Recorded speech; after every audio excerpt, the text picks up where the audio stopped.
Muy buenas, amables televidentes. En el conversatorio de la Fundación Institucionalidad y Justicia cuento con la agradable presencia del profesor Manuel Alberto Restrepo.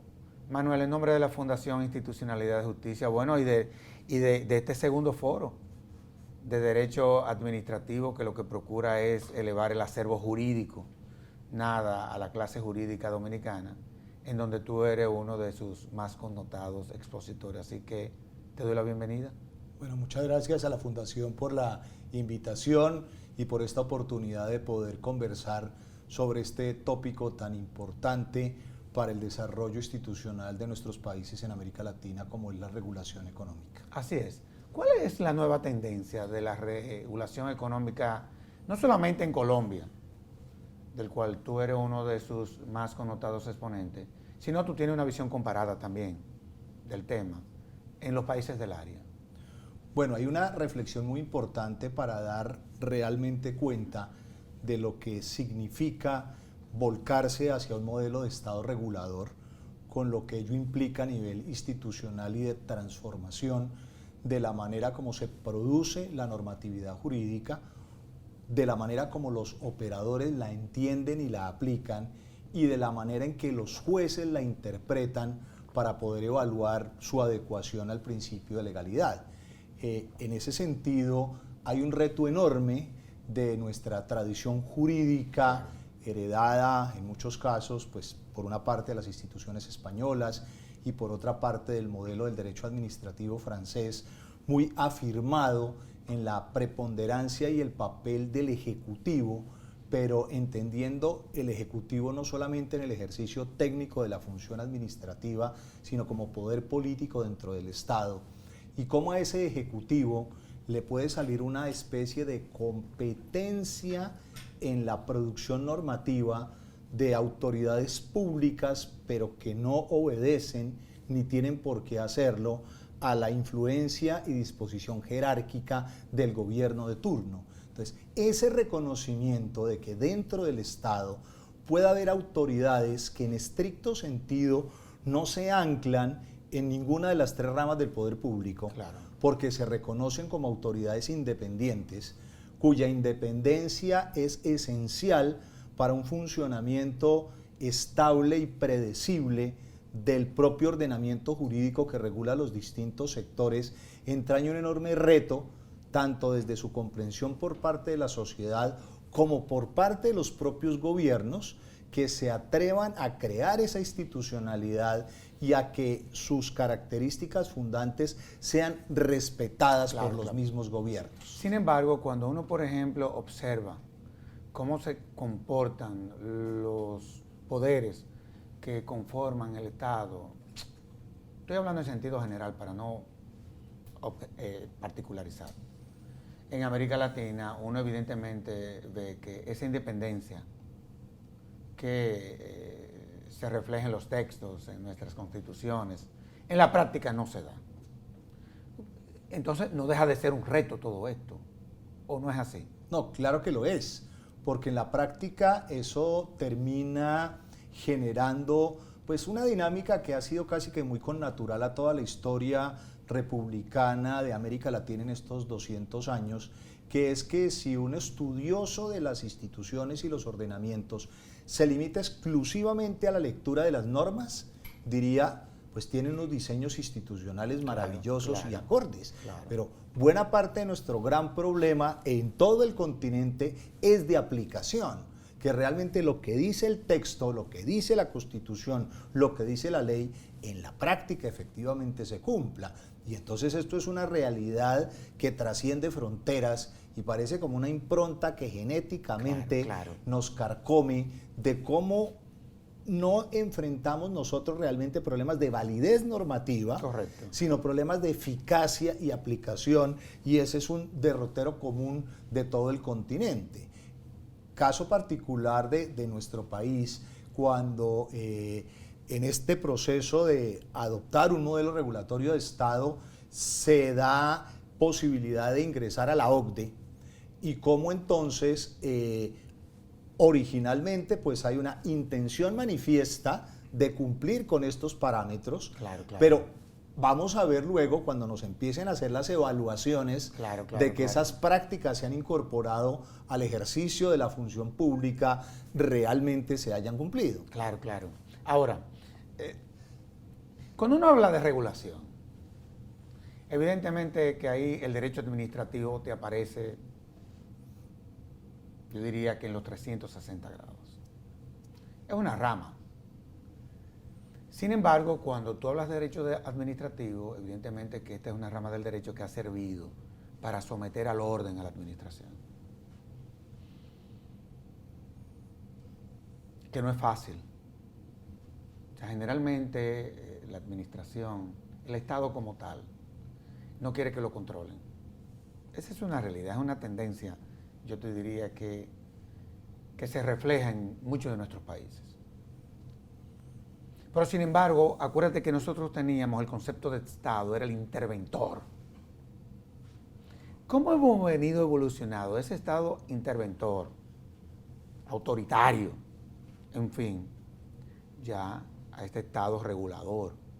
¿Cómo tú puedes analizar ese proceso? Porque la verdad es que ha habido un cambio, aun cuando tú estás planteando, y es verdad, porque las reformas no se limitan al contenido del texto constitucional, ni tampoco a las normas. Tú tienes que crear las condiciones para que la implementación del texto constitucional y las normas sea exitoso. También el componente cultural juega. ¿Cómo se ha venido dando ese proceso? Bueno, es un proceso que se ha venido dando de manera asimétrica y no opera igual en todos los sectores. Entonces, esto ha llevado a unos desequilibrios en cuanto a la coherencia del proceso de mejoramiento en el acceso y la prestación efectiva de los servicios que antes asumía el Estado de manera monopólica. Entonces, todo este proceso, pues, indudablemente, no solamente tiene un componente jurídico, sino que, y yo diría, por encima del componente jurídico que lo traduce para la operación de la institucionalidad es el componente económico. El criterio de racionalidad en la capacidad fiscal del Estado de poder garantizar el acceso universal a los servicios esenciales. Esa crisis que se hereda de la década perdida de América Latina, pues lleva a un planteamiento de, bueno, ¿cómo hacemos para garantizar el acceso a los servicios frente a la incapacidad fiscal real del Estado de poder cubrir solamente con presupuesto público su prestación? Y ahí es cuando se da esta reformulación de cuál es el papel del Estado. El Estado debe garantizar el acceso y la prestación de los servicios, pero no necesariamente tiene que ser quien los preste. Y ahí se produce esa renuncia al monopolio público y la apertura a los actores del mercado como agentes directos de la prestación. Pero ¿qué es lo que ha sucedido? Que no en todos los países se ha dado de la misma manera. Y no en todos, desafortunadamente, la respuesta desde el sector privado ha sido la más adecuada, porque no necesariamente lo público es malo y no necesariamente lo privado siempre es bueno. Totalmente de acuerdo. Entonces, depende de la manera como el Estado haya asumido ese proceso de habilitación a los particulares para convertirse en prestadores, pero en un régimen que no sea perverso, en el sentido de no venir a reemplazar el monopolio público, que era malo pero barato, por un monopolio privado que no solamente es malo, sino que también es costoso para el ciudadano. Entonces, si esta apertura y habilitación a los particulares como prestadores no viene acompañada de una institucionalidad regulatoria muy fuerte que garantice la libre competencia y los derechos de los consumidores, pues al final no habremos resuelto el problema. Un tanto como para cerrar lo que tú estás planteando, que para mí yo creo que es lo fundamental. ¿Cómo se construye o se desarrolla la idea, por ejemplo, del Estado regulador? Pero desde el punto de vista de un concepto, yo te diría, más que jurídico, político. ¿Cómo tú construir eso? Bueno, es un tema de mayor complejidad. Porque es complicado. Claro, porque es que implica cómo llegarle a la sociedad para que la sociedad entienda que el mejoramiento de sus condiciones de vida, el tener un acceso universal a la salud, a la educación, al agua potable, a las comunicaciones, a los transportes, etcétera, implica un costo muy alto para toda la sociedad. De tal manera que la financiación implica un esfuerzo conjunto entre el Estado y los propios ciudadanos. De tal modo que se supere ese concepto de asistencialismo y gratuidad que hace imposible la universalidad. Y que ha sido parte del problema. Todo el mundo quisiera, por supuesto, que los servicios esenciales fueran universales y gratuitos. Pero la pregunta es, esos servicios tienen un costo para llevarlos al usuario. ¿De dónde van a salir los recursos para permitir esa universalidad y ese acceso a los servicios? Ahora, es claro que el Estado no puede renunciar al deber solidario de garantizar el acceso al servicio de aquel que no tiene capacidad para pagar por lo que el servicio cuesta. Y es donde entra a justificarse la teoría de los subsidios. Pero eso no va en contravía de la racionalidad económica implícita del deber de contribución que la sociedad en su conjunto tiene para poder costearse, porque finalmente, salvo que sea un Estado rentista que vive de los recursos naturales o de la explotación de otras industrias, pues fundamentalmente el costo de los servicios sale del pago de los impuestos. Entonces, si hay una política asistencialista, pues eso va a implicar un mayor incremento en la carga de tributación. Totalmente. Porque no hay otra manera de poder financiar el acceso a los servicios. Entonces, el reto en lo político es concientizar a la sociedad de que el incremento en la calidad y acceso a los servicios es una apuesta conjunta donde todos tienen que en mayor o menor medida y en función de sus propias capacidades contribuir al autosostenimiento del sistema. Manuel, tú hablabas de Francia, diste una pincelada, y tú eres colombiano. Y es un tanto como para que, por ejemplo, nosotros los dominicanos a veces nos confundimos respecto a la estructura institucional en Colombia. Me explico. Francia tiene un Consejo de Estado.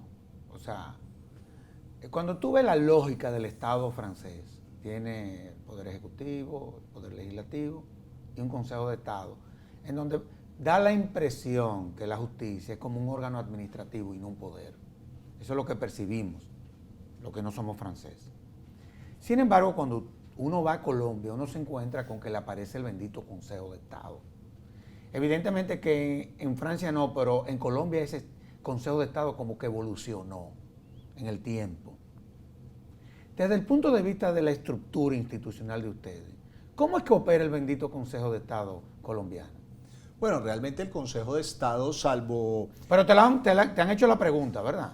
Sí, porque digamos que, pues para la ilustración de los televidentes, la institucionalidad del Consejo de Estado en América Latina no es la regla general, es la excepción. No es la regla. Y cuando se alude a la noción de Consejo de Estado, pues inmediatamente se piensa en el modelo francés, pero ese no es el modelo colombiano. Realmente en el modelo colombiano, el Consejo de Estado cumple mayor y significativamente el rol de juez especializado del control de legalidad de las actuaciones de la administración. Y si bien tiene un papel como órgano consultivo a través de una de sus salas, es mucho más marginal y mucho menos protagónico que el que tiene el Consejo de Estado en Francia, que realmente cumple un papel como coadministrador del gobierno francés, al punto que los proyectos de ley, antes de ser presentados por el gobierno a la Asamblea Legislativa, llevan un concepto de su viabilidad y de su estructura jurídica solicitado por el gobierno con un carácter mandatorio, que a veces su concepto es vinculante o no, pero eso no es lo que sucede en el caso del Consejo de Estado colombiano. Entonces, su rol frente al Ejecutivo es mucho menos sistemático y permanente, y realmente su principal papel es el de servir de fiel de la balanza de las relaciones entre la administración y la ciudadanía como juez especializado. Está claro. Ahora, volvamos al tema. ¿Cuál es la definición, por ejemplo, de derecho de la regulación en el espectro del derecho administrativo? ¿Cuál sería? O sea, bueno, yo diría que la regulación es un giro en el proceso histórico evolutivo del derecho administrativo. Al punto, yo no me atrevería a afirmarlo tanto, que hay algún autor español que dice que la regulación económica es el nuevo nombre del derecho administrativo. es verdad que hay quienes lo dicen. Yo Ese no fue me- el debate en el Foro Iberoamericano de Derecho Administrativo, porque tú lo sepas. Yo no me atrevería a llegar a tanto, pero sí diría que cada vez más la regulación económica ocupa un mayor espacio dentro Así del es. derecho administrativo. Así es. Porque cada vez en mayor medida el apartamiento del Estado como gestor económico directo y su sustitución por los actores del mercado, pues hace que la funcionalidad del mercado reclame una forma de ordenación jurídica distinta de la clásica que se derivaba del Estado prestador. Y en esa medida, este elemento de los actores, estas agencias o autoridades regulatorias independientes, el propio contenido que pasa a ser más técnico, económico que jurídico, y las dificultades del control judicial, donde abogados formados en la visión clásica del derecho administrativo son los que ahora se tienen que enfrentar al examen de legalidad de decisiones que no toman juristas, sino técnicos expertos en los distintos sectores. Y ahí va el reto. Bueno, entonces, ¿cuál va a ser la garantía de la vigencia del Estado de Derecho frente a decisiones regulatorias de carácter general o determinaciones específicas que toma el regulador de conceder o no una licencia, Claro. de imponer o no una sanción a un operador porque viola las reglas de la competencia o agrede el derecho del consumidor, frente a un juez que hoy no está preparado para eso, porque no se ha formado en la disciplina regulatoria? Y creo que ahí va a estar el reto de las escuelas de derecho en lo que ha venido sucediendo desde la transformación del Estado se traduzca en los contenidos curriculares en las aulas y que los futuros abogados, los futuros jueces comprendan el fenómeno que va más allá de lo jurídico y que no se puede desligar de la lógica de la funcionalidad político-económica. Oye, qué bien, porque por ejemplo para nosotros eso que tú estás planteando es sumamente importante. Sobre todo porque aquí venimos desarrollando, digo, con mayores niveles de conciencia, todo lo que tiene que ver con todas estas ramas del derecho administrativo, desde 2 décadas para acá. O sea, para nosotros no deja de ser, para muchos abogados, una rama del derecho novedosa, honestamente hablando te lo digo. Y es increíble que sea así, cuando hoy en día el pleito es con la administración. Ya generalmente los pleitos entre empresarios se resuelven a través de mediaciones y de arbitraje. Ya generalmente es con la administración. Y qué bueno que tú estás planteando esa visión en esa dirección. Ahora, a mí me gusta mucho concentrarme en la visión dogmática. Muchas veces nos concentramos en todo lo que es ese pragmatismo, cómo se conduce el proceso. Y me gusta mucho tratar el tema de los principios, honestamente no te lo digo. Generalmente estos derechos, y desde el mismo Estado, hay que tener una serie de principios que son sobre los cuales todo esto se sustenta. ¿Cuáles son los principios básicos que comprenden, te preguntaría yo, este Estado regulador?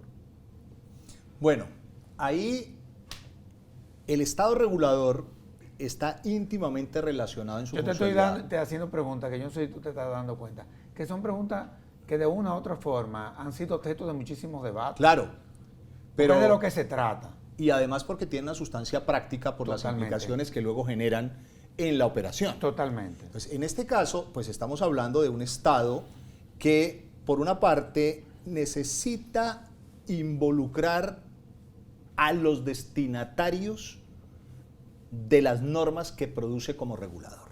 Entonces, en el Estado regulador un principio esencial es el de participación.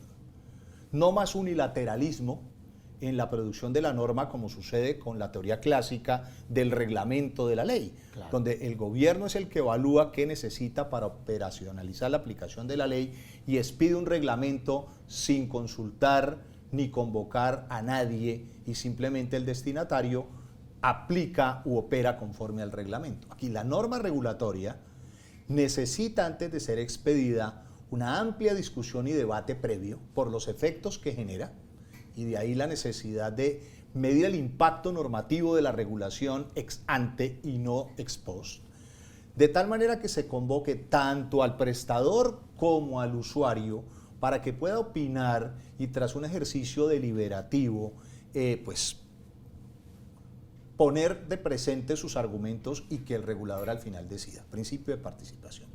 Principio de transparencia. Pues, las cartas sobre la mesa.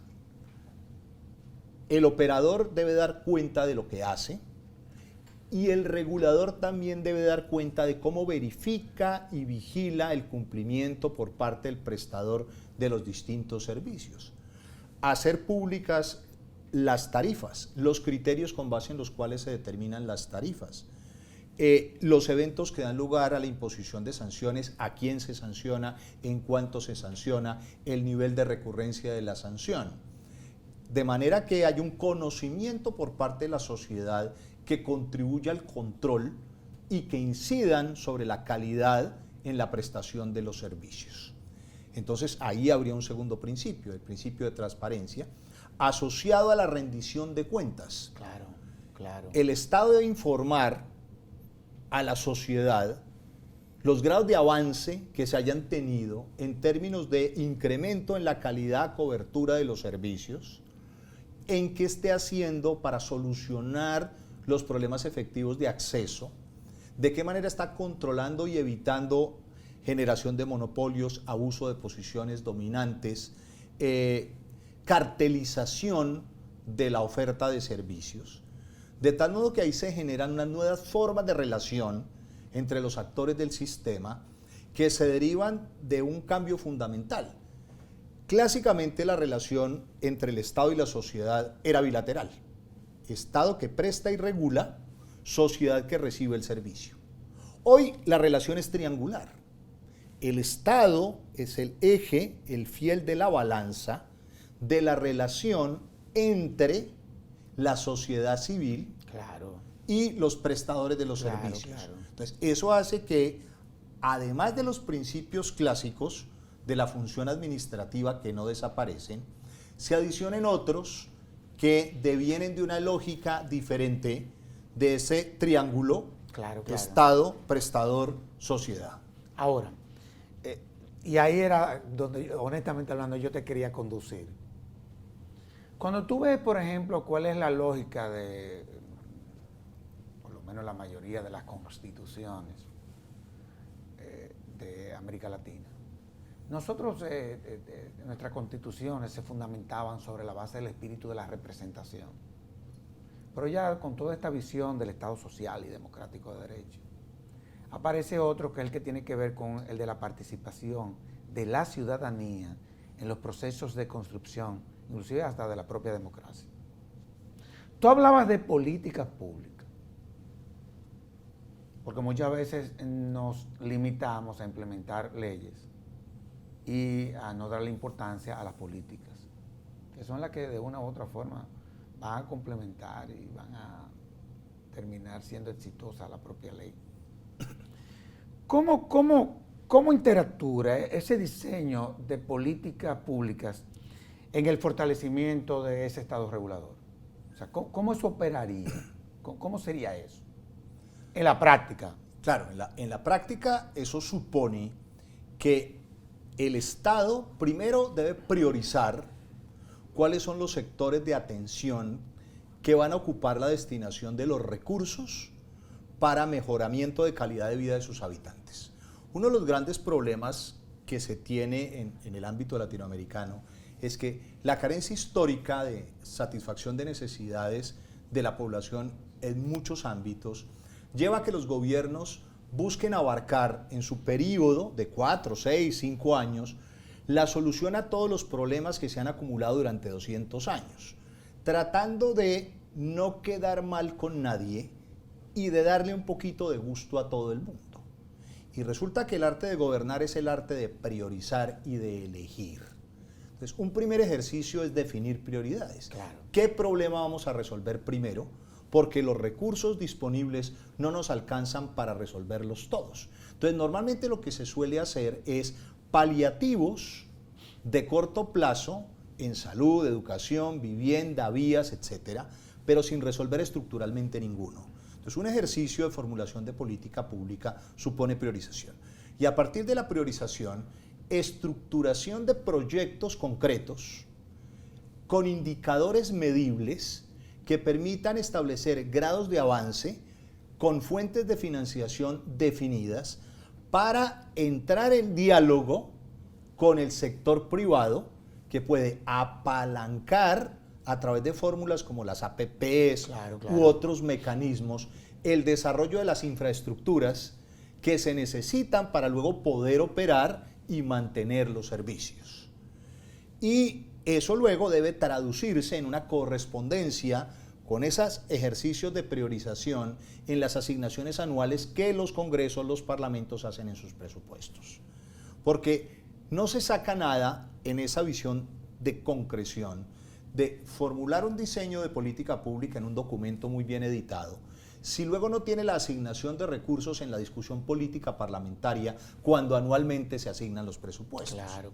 Y luego el control que hagan los mecanismos de fiscalización de la ejecución de esos recursos. Entonces, solo de esa manera se puede realmente contar con condiciones estructurales que luego permitan que en un régimen de competencia los distintos operadores calificados seleccionados por un proceso de concurso o de habilitación mediante otorgamiento de licencias administrativas entren a operar ese tipo de servicios. Si no hay hospitales, ¿quién va a venir a prestar el servicio de salud? Si no hay escuelas, ¿quién va a venir a dictar las clases? Si no hay carreteras, ¿cómo vamos a movilizar Totalmente de acuerdo. la producción que se genera en el interior de los países donde el mercado no tiene cómo, o mejor, los productores no tienen cómo llegar al mercado porque carecen de vías de acceso para sacar sus productos a donde están los compradores? Qué bien. Vamos a hacer una pausa y de inmediato volvemos con nuestro excelentísimo invitado.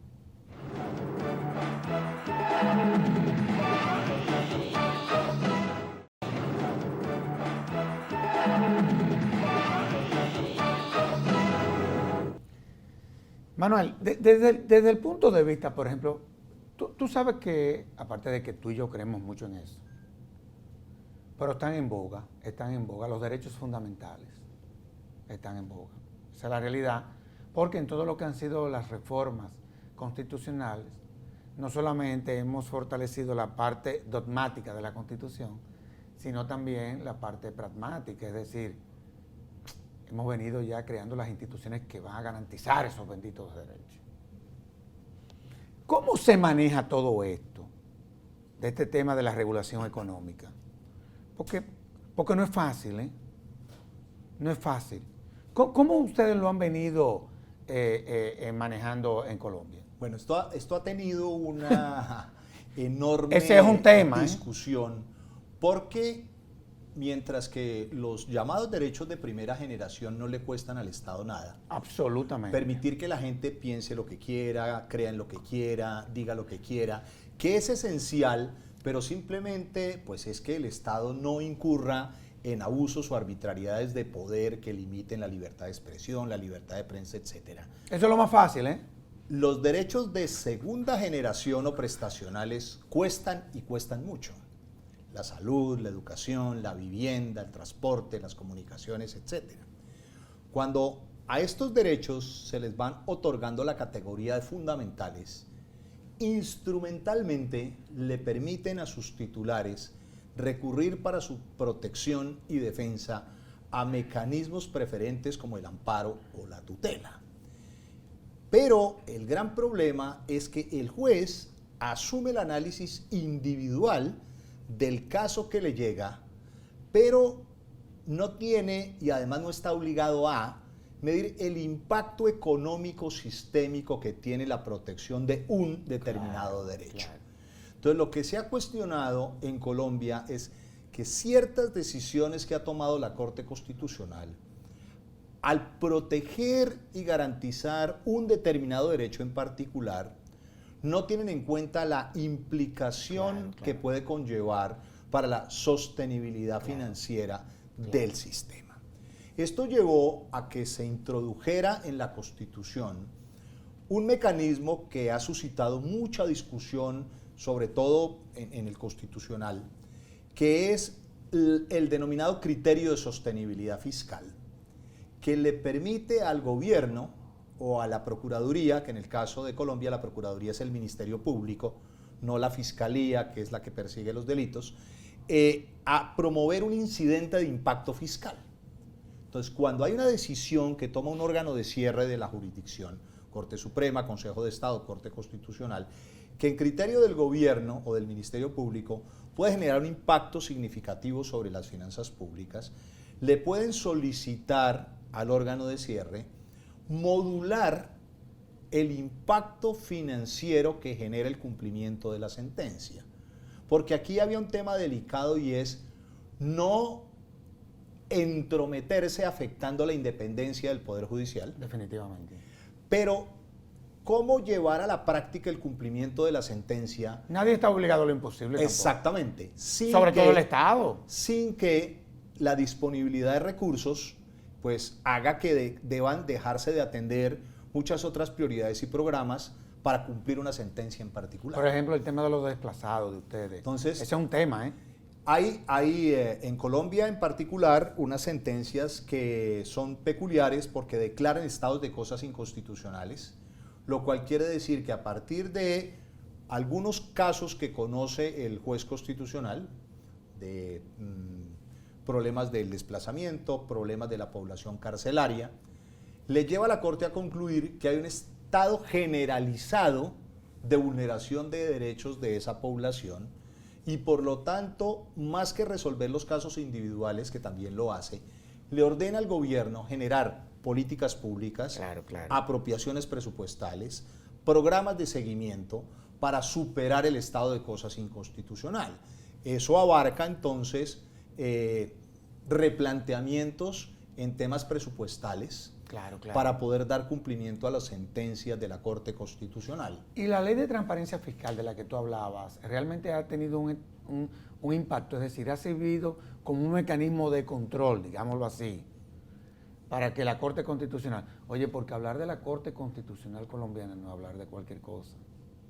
Cuando tú, por ejemplo, desde el punto de vista comparado, digámoslo así, cuando tú ves el comportamiento de los tribunales constitucionales, de estas jurisdicciones especializadas en materia constitucional, en el mundo, sale la alemana, sale la Suprema Corte de los Estados Unidos, que por cierto está dando algunas decisiones interesantísimas, pero sale la Corte Constitucional colombiana. O sea, la calidad de las decisiones de estos magistrados es una cosa impresionante. Te lo digo porque quizás ustedes allá en Colombia, en todo lo que es el diario, ¿no? En todo lo que son los debates, muchas veces quizás eso no lo aprecian, pero internacionalmente es una de las más reputadas, para que tú lo sepas. Esa es una realidad. Inclusive cuando nosotros instalamos el Tribunal Constitucional en la República Dominicana en el 2010, la FINJUS fue la que acompañó al Tribunal Constitucional de la República Dominicana a ver los modelos que estaban operando en el área de manera exitosa. La Sala Constitucional en Costa Rica, el Tribunal Constitucional peruano en esa época, no sé si ahora seguirá estando así, y la Corte Constitucional colombiana. Y a la primera corte que fuimos fue a Colombia. Digo, eso para que te quede como no como consuelo, pero para que te conste que es una corte importante, diría yo, y una fuente de referencia a nivel mundial. Esa es la realidad. No sé si ustedes como colombianos están conscientes de eso. Sí, pues cuando uno sale y asiste a este tipo de foros, se lo dicen siempre. Y adicionalmente no es solo algo de, digamos, camaradería o colegaje, sino porque lo ve uno ya en las ponencias donde efectivamente citan las referencias de criterios doctrinales que ha desarrollado la Corte Constitucional. Totalmente. Ahora, en relación con la pregunta, lo que uno advierte, sí, es que recientemente ha habido un ejercicio más de self-restriction, de autorrestricción de la propia Corte, en valorar y medir los impactos que pueden tomar sus decisiones. Para la muestra, un botón. El año pasado el Congreso aprueba una ley que llamó de financiamiento, pero que en el fondo era una reforma tributaria, que fue demandada tanto por vicios de forma como por vicios de fondo. La Corte Constitucional, la primera decisión que toma tiene que ver con el procedimiento de formación de la ley y encuentra que esta era inexequible. Pero para morigerar el impacto que podía generar la salida del sistema jurídico de una ley de carácter tributario, decide deferir los efectos de su sentencia, de tal manera que permitió que durante el año fiscal en curso, la ley surta todos los efectos hasta el 31 de diciembre, dándole tiempo al gobierno de presentar un nuevo proyecto de ley y su deliberación por parte del Congreso, de tal manera que en estos 2 o 3 meses pudiera el Congreso, y en ello están hoy justamente, deliberar sobre el proyecto de ley que venga a suplir el vacío que dejó la anterior ley, de tal manera que no haya una falta de regulación tributaria en el ínterin, y a partir del 1 de enero pudiera haber una ley de reemplazo que haga que el bache que se genera por la inconstitucionalidad no impacte el cálculo del recaudo que el gobierno ya tenía proyectado sobre la base de la vigencia de la ley. Esa es una clara manifestación de cómo el juez constitucional colombiano interpreta su papel en el sentido de decir, es evidente que si una ley viola la Constitución en su proceso de formación, el juez constitucional no tiene alternativa distinta que declararla inconstitucional, pero yendo más allá, al medir el impacto de los efectos de su decisión, utiliza sus propias facultades de interpretación del alcance de sus decisiones para limitar el impacto negativo que una decisión en derecho puede generar sobre la economía. Qué bien, qué bien. A mí me tocó hacerle varias entrevistas a Carlos Gaviria, que fue el primer presidente de la Corte Constitucional colombiana. Y la verdad es que el acervo jurídico y la profundidad, yo pienso que también ustedes tienen una ventaja frente a todos nosotros, y es que, a mi juicio, yo creo que son ustedes los que mejores manejan la lengua española en América Latina. Te lo digo de verdad, por lo menos los que mejores las escriban y cómo las expresan. Ahora, yo quiero volver al Estado regulador. ¿Cuál es el rol, digamos así, de ese Estado regulador del cual hemos estado hablando? Pero ya en el ámbito estrictamente económico. Fundamentalmente, crear confianza para atraer inversión, lo cual entraña un reto porque como todos los países están en lo mismo, esto puede tener un aspecto perverso. Totalmente. Y es generar un modelo de atracción y favorecimiento de la inversión extranjera que puede ir en contravía de los propios intereses nacionales. Entonces hay que tener mucho cuidado con eso. Pero en términos generales, el papel del Estado es crear las condiciones que permitan que los particulares que tienen el músculo financiero, que tienen el acceso a la tecnología, puedan asumir en un marco de competencia libre la prestación de los servicios, de tal manera que, merced a esa competencia, se pueda aumentar la calidad, incrementar la cobertura, reducir las tarifas, cumplir con la finalidad esencial del Estado, que es garantizar la prestación de los servicios, y que la institucionalidad regulatoria sea la que permita la corrección de las fallas de mercado y la constatación y verificación del cumplimiento de condiciones de prestación de los servicios por los operadores. Yo creo que ese es el papel que se espera un Estado regulador cumpla. Ahora, hay quienes no comparten ese modelo y plantean que el Estado debería mantener el monopolio en la prestación del servicio porque lo contrario implica una renuncia de la soberanía e implica que hay un encarecimiento en el costo de la prestación.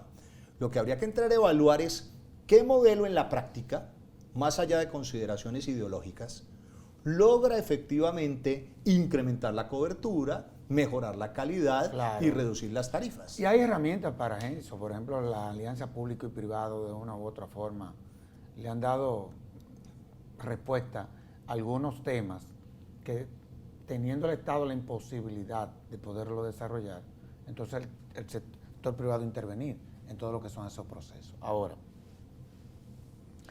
yo quiero volver a Colombia.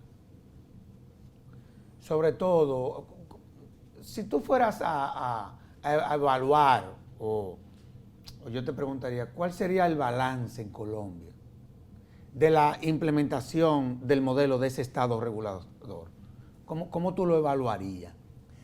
Yo diría que unas de cal y otras de arena. Claro, claro, es un proceso. Es un tema agridulce, donde lo primero que hay que tener en consideración son indicadores de largo plazo. Ver hace 25, 30 años cuáles eran los indicadores de acceso de la población a cierto tipo de servicios.